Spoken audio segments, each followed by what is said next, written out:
সংশোধিত আরপিও অনুযায়ী জোটভুক্ত নির্বাচনে নিজ দলের প্রতীকে ভোট করার বিধান বাতিলের দাবিতে আইন মন্ত্রণালয়ে চিঠি দিয়েছে বিএনপি। বিকেলে সচিবালয়ে দলের স্থায়ী কমিটির সদস্য সালাউদ্দিন আহমদের নেতৃত্বে 5 সদস্যের প্রতিনিধি দল আইন উপদেষ্টা ডক্টর আসিফ নজরুলের হাতে এই সংক্রান্ত চিঠি তুলে দেন। পরে উপদেষ্টার সাথে সংক্ষিপ্ত বৈঠক শেষে সালাউদ্দিন আহমদ বলেন, আরপিও সংশোধনীর আগে নির্বাচন কমিশনের সাথে বৈঠকে এই বিধানটির বিষয়ে আপত্তি জানিয়েছিল বিএনপি।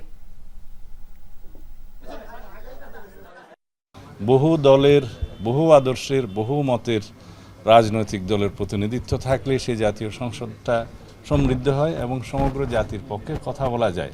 সেই জন্য আমরা মনে করি যাতে নিবন্ধিত রাজনৈতিক দল যারা জোটভুক্ত হয়ে নির্বাচন করতে চায় তারা হয় নিজের প্রতীকে অথবা জোটের অন্য দলের প্রতীকে নির্বাচন করার যে স্বাধীনতা, সেটা আগে যে বিধান ছিল সেটা বহাল রাখা হোক।